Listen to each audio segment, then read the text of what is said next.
तो आज हम लोग पार्ट 2 पढ़ रहे हैं, इन्फ्लेमेशन का पार्ट 2। और टॉपिक आ रहा है कीमोटेक्सिस। तो इन्फ्लेमेशन यूनिट 2 का नाम था इन्फ्लेमेशन, उसमें कीमोटेक्सिस आ रहा है एक। तो इसका क्या मतलब है? तो सबसे पहली बात, कीमोटेक्सिस मतलब होता है किसी सेल का किसी केमिकल ग्रेडियंट के तरफ जो है आकर्षित होना या वहाँ से हटना। जैसे कोई कोई एरिया से कोई केमिकल निकल रहा है, कोई भी केमिकल हो सकता है, कोई साइटोकाइंस हो सकता है, कोई डिफरेंट टाइप्स ऑफ केमिकल्स हो सकते हैं, CFA जैसे यहाँ पे एग्जांपल में दे रहा है, साइटोकाइंस या अराकिडोनिक एसिड या B4LTB4 C5A, ये सब जो केमिकल्स हैं ये कीमोटेक्सिस के लिए कार्य करते हैं। तो ये एक ग्रेडियंट बनाते हैं, मतलब कि घटते क्रम में या बढ़ते क्रम में एक ग्रेडियंट बनाते हैं। जनरली जो है घटते क्रम में बनाते हैं। तो सेल जो है हमारी ल्यूकोसाइट जो है वो उसी केमिकल की तरफ आकर्षित होती है। जिधर ज़्यादा कॉन्सेंट्रेशन होगा सेल जो है उसी की तरफ अट्रैक्शन जो है अट्रैक्ट होती जाएगी हमारी ल्यूकोसाइट और वहाँ की ओर पहुँचेगी। तो इसी प्रोसेस के थ्रू जो ल्यूकोसाइट एक्स्ट्रावेजेट हुई है, मतलब जो भी ल्यूकोसाइट हमारी WBC जो हमारे ब्लड वेसल से बाहर गई है, वो इस कीमोटेक्सिस प्रोसेस के थ्रू जो है ग्रेडियंट बन जाता है, उसके थ्रू वो अपने टारगेट टिश्यू के पास जाती है। तो लिखा हुआ है after extravasating from the blood, leukocyte migrate toward site of infection or injury along a chemical gradient by a process called as chemotaxis। तो कीमोटेक्सिस जो है बहुत ही इम्पॉर्टेंट शब्द है, इसे आप ज़रूर याद रखिए। मतलब केमिकल से आप टैक्सिस कर रहे हैं। तो both exogenous and endogenous substance can be chemotactic for leukocyte including. तो क्या क्या हो सकता है? या तो बैक्टीरियल प्रोडक्ट, वो ल्यूकोसाइट जनरेट करेगा बैक्टीरियल प्रोडक्ट, या साइटोकाइंस जो होती हैं, जैसे माइक्रोफेजेस ने किसी बैक्टीरिया को खाया, उसके बाद वो साइटोकाइंस रिलीज करने लगता है। ये है सेल की जो है एक प्रकार की इन्फ्लेमेटरी रिस्पॉन्स है, और दूसरे सेल जो हैं वहाँ पर तुरंत पहुँचने लगते हैं। एक प्रकार का ये मैसेंजर का काम करता है।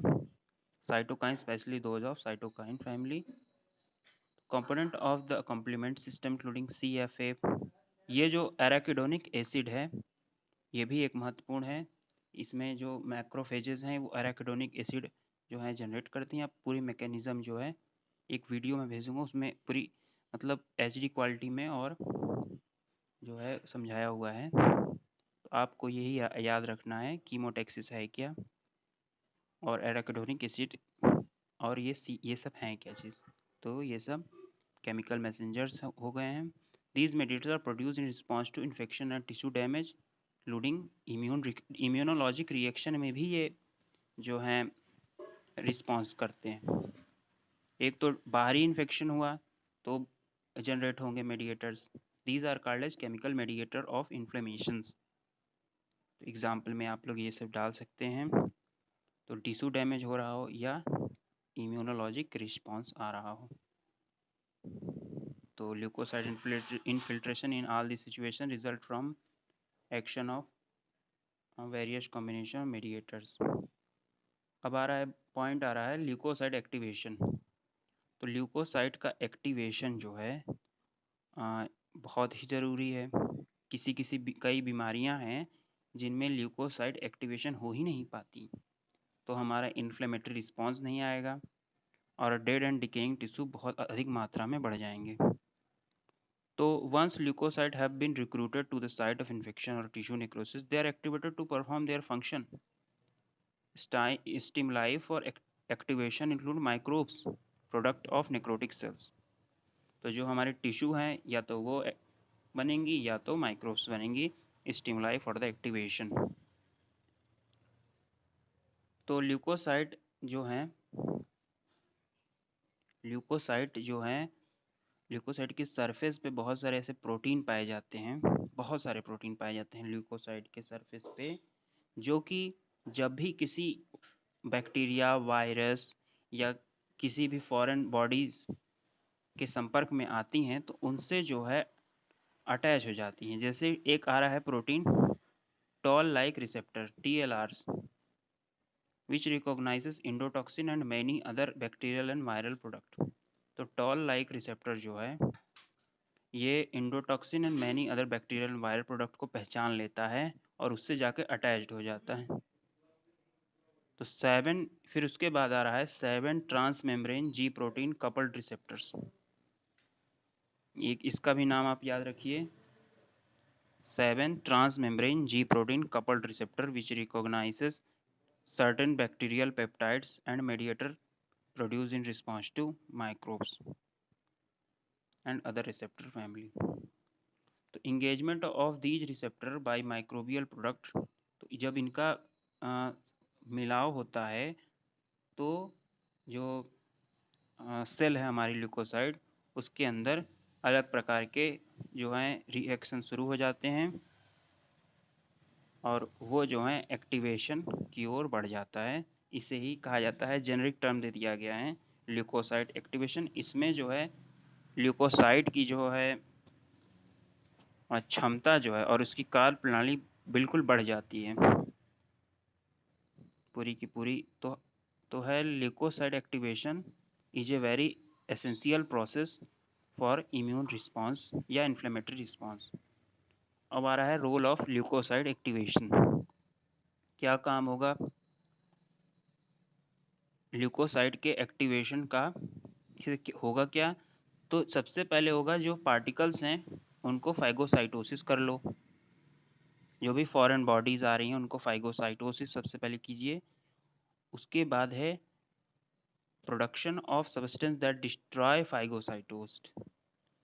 सबसे पहले फाइगोसाइटोस किए, फिर उसके बाद उसको लाइसोसोम से डिस्ट्रॉय किए और उसको रिमूव कर दिए dead tissue. Production of mediator that amplify inflammatory reactions, ये भी एक काम है रोल ऑफ ल्यूकोसाइड एक्टिवेशन।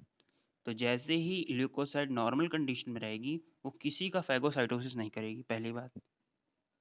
ना ही वो किसी सब्सटेंस को डिस्ट्रॉय करेगी, ना ही किसी को कोई इन्फ्लेमेटरी जो है सिग्नल जनरेट करेगी like arachidonic acid and cytokine. जैसे ही एक्टिवेट होगी तो ये सब जनरेट करने लगेगी। तो यही अंतर है एक्टिवेटेड और नॉन एक्टिवेटेड ल्यूकोसाइड के बीच के अंतर। अब फाइगोसाइटोसिस क्या है, उसकी प्रोसेस क्या है, what is phagocytosis and explain it detail. तो ये क्वेश्चन आ जाता है प्रॉफ एग्जाम में और इसका सरल सा उत्तर है फैगोसाइटोसिस कंसिस्ट ऑफ 3 स्टेप्स। तीन तरह से ये फैगोसाइटोसिस हो जाती है। तो सबसे पहले होता है recognition and attachment of the particle to the ingesting leukocyte. तो ल्यूकोसाइड जो है सबसे पहले उस पार्टिकल से जाके अटैच होगी, किसी भी तरीके से जाके उसको अटैचमेंट करना होगा क्योंकि उसको खाना है ना, तो खाने के लिए सबसे पहले अटैच होगा। उसके ऊपर जो है कई प्रकार के प्रोटीन होती हैं जो कि बैक्टीरिया को रिकॉग्नाइज करती हैं और बैक्टीरिया के ऊपर जाके चिपक जाती हैं, मतलब बैक्टीरिया उसके ऊपर आके चिपक जाता है क्योंकि बैक्टीरिया छोटा होता है और सेल जो है बड़ी होती है। और उसके बाद उसको जो है एक वैक्यूल फॉर्मेशन करके उसको अंदर लिया जाता है क्योंकि अगर वैक्यूल फॉर्मेशन नहीं करेंगे तो बैक्टीरिया उस सेल को भी डैमेज करने की क्षमता रखता है। तो वैक्यूल फॉर्मेशन करके उसको अंदर लिए और उसी वैक्यूल के अंदर जो है लाइसोसोम को डाल के उसी को फाड़ दिए। तो जैसे ही वैक्यूल के जो अंदर लाइसोसोम फटेगी वो ऑटोमेटिक डिग्रेड हो जाएगा वायरस। उसके अंदर लाइसोसोम के अंदर ऐसे एंजाइम पाए जाते हैं जो कि प्रोटीन कोई भी हो, अपना हो दूसरे का हो, कोई भी प्रोटीन हो उसको ख़त्म करना उसका काम है। फिर दूसरी एक एक शब्द आ रहा है एपोसोनिन्स। एप्सोनिन्स इसका ये मतलब हुआ, ये ग्रीक वर्ड है। सबसे पहली बात ये बहुत इंटरेस्टिंग चीज़ है। एप्सोनिन जो है एक प्रकार का ऐसा खाने में एक चीज़ है, जैसे आप कुछ स्टेपल फूड खाते हैं और कुछ जो है अलग चीज़, जैसे कि आप जो है कुछ स्टेपल फूड दाल चावल खा रहे हैं, उसके साथ एक अचार ले लिए, तो आप दाल चावल को खाने की क्षमता अधिक हो गई आपकी। तो एक अचार जो है एप्सोनिन का काम करता है। तो ये जो है एप्सोनाइजेशन एक टर्म है मेडिकल साइंस में, जो कि रेफर करता है कुछ प्रोटीन है हमारे बॉडी में, वो जाकर चिपक जाते हैं किससे, जो कि बाहर से आया हुआ है वायरस या बैक्टीरिया या कोई प्रोटोजोआ, उससे जाके चिपक जाएंगे, उसके रिसेप्टर्स जाके वहाँ पे अटैच हो जाएंगे और फिर जो है वो ईज़िली वो जो है ईज़िली हमारे ल्यूकोसाइड के लिए डाइजेस्टेबल या फिर ईटेबल हो जाएगा, मतलब फाइगोसाइटोसिस उसकी बहुत तेज़ी से होने लगेगी। तो ये खाने की प्रक्रिया को बढ़ा दिया है, तो इसीलिए ऑप्सोनाइजेशन इसको कहा गया है, मतलब सेल की ईटिंग को उसने कई गुना बढ़ा दिया। तो leukocyte binds and ingest most microorganism and dead cell via specific surface protein which recognizes. तो डायरेक्ट खाने से अच्छा है एप्सोनाइजेशन के थ्रू खाइए, तो उससे ज़्यादा बैक्टीरिया आपके खाए जाएंगे।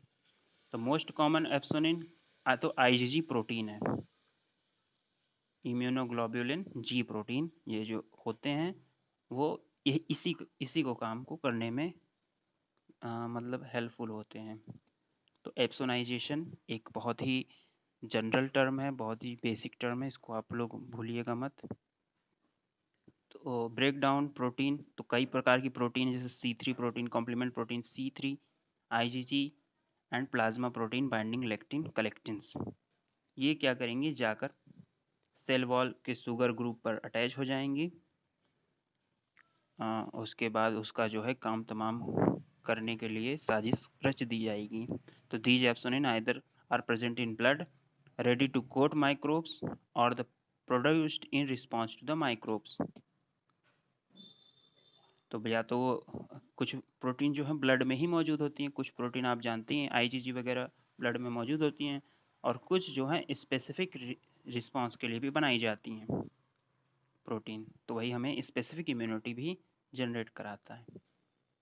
यही है कॉन्सेप्ट स्पेसिफिक इम्यूनिटी का भी। Leukocyte expresses receptor for opsonin that facilitate rapid phagocytosis of the coated microbes.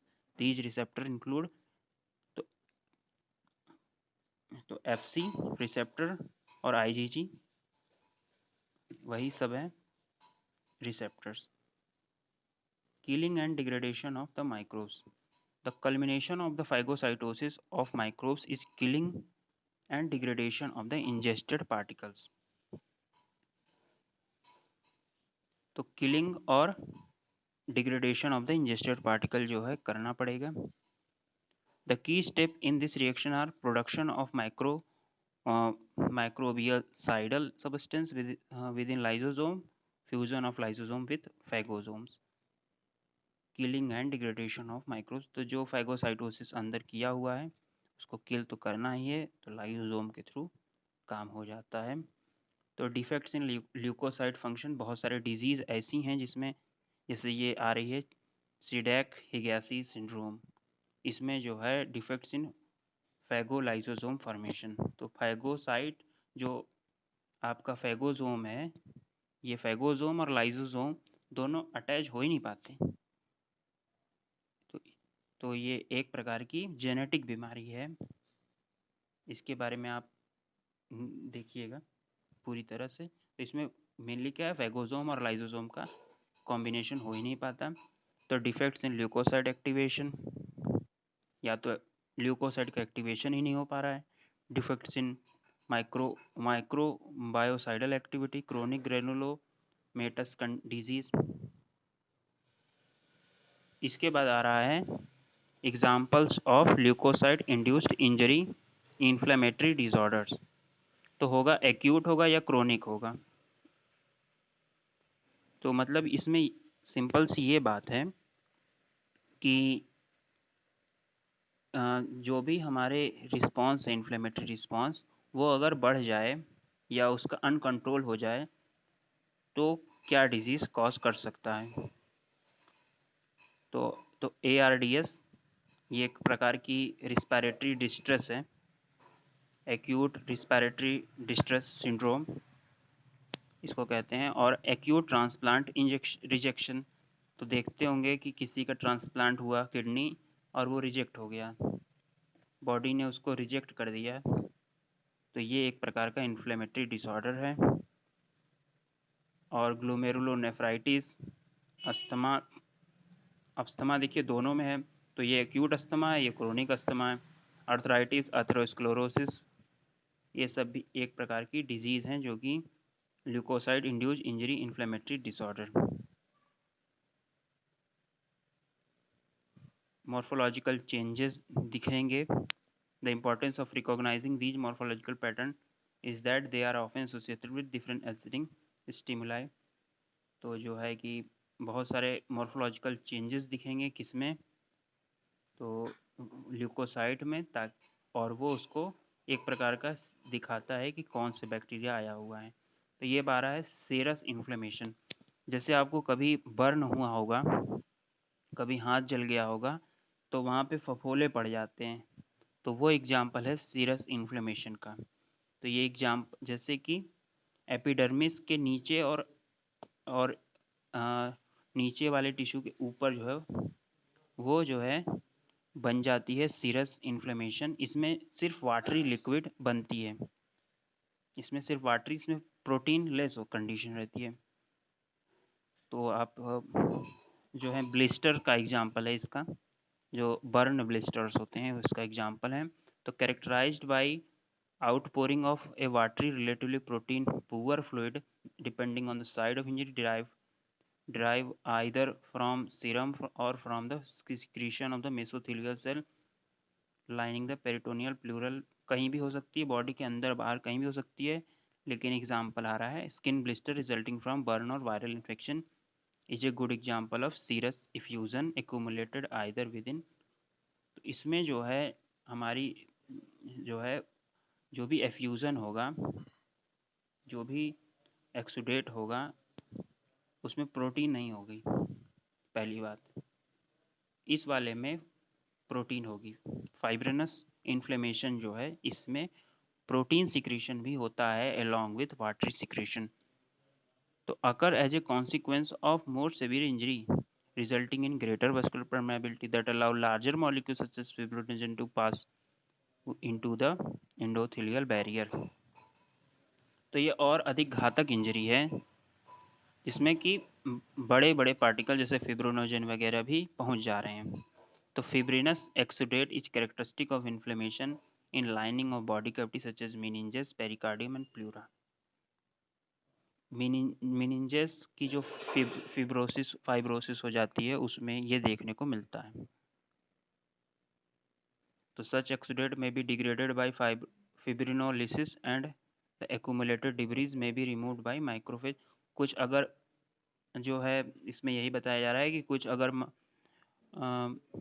फिब्रिनोलिसिस के थ्रू हट गए वहाँ से फाइबर्स तब तो ठीक है, तो उसको रिजोल्यूशन कहोगे, क्योंकि वहाँ पे जो फाइबर्स बाहर आ गए थे वो रिजॉल्व हो गए, सिंपल सी बात है, उसको डिग्रेड कर दिया। और अगर वो फाइबर नहीं डिस्ट्रॉय हो पाए तो फाइब्रोब्लास्ट एंड ब्लड वेसल्स उसमें बन जाएंगे और स्कैरिंग इफेक्ट देंगे। For example organization of a fibrous pericardial exudate forms dense fibrous scar tissue that bridge or obliterate the pericardial space and restrict myocardial function. इसके बाद आ रहा है इसमें आ रहा है सब, ये लास्ट टॉपिक हैगा सुपरेटिव पोरुलेंट इन्फ्लेमेशन। इसमें पस फॉर्मेशन हो जाती है, आप देखते होंगे कि पस फॉर्मेशन आ जाती है consisting of neutrophils, necrotic cells and edema fluids. इसमें न्यूट्रोफिल आपके मिल जाएंगी, नेक्रोटिक सेल्स मिलेंगे, इडेमा फ्लूइड मिलेंगे। Manifested by the presence of large amount of purulent exudates consisting of neutrophils, necrotic cells and edema. और इसमें एब्सेसिस फॉर्मेशन हो जाएगी और इसमें pus formation is main topic. तो स्टेफिलोकोकाई जो बैक्टीरिया होता है जो हमारी पस फॉर्मेशन जैसे कि कोई पिंपल्स में पस फॉर्मेशन हो जाता है तो उसमें स्टेफिलोकोकाई बैक्टीरिया का ही रोल रहता है। As the time passes, the abscess may become completely walled off and eventually be replaced by connective tissue. तो इसमें आपको यही याद रखना है, पस फॉर्मेशन वाली जो भी इन्फ्लेमेशन है उसको रखेंगे सुपोरेटिव में, फाइब्रस वाले में जिसमें फाइब्रिन प्रोटीन आ गया है उसमें रखेंगे फिब्रिनस इन्फ्लेमेशन में, उसके बाद सीरस वाले में रखेंगे हम जो कि ब्लिस्टर्स।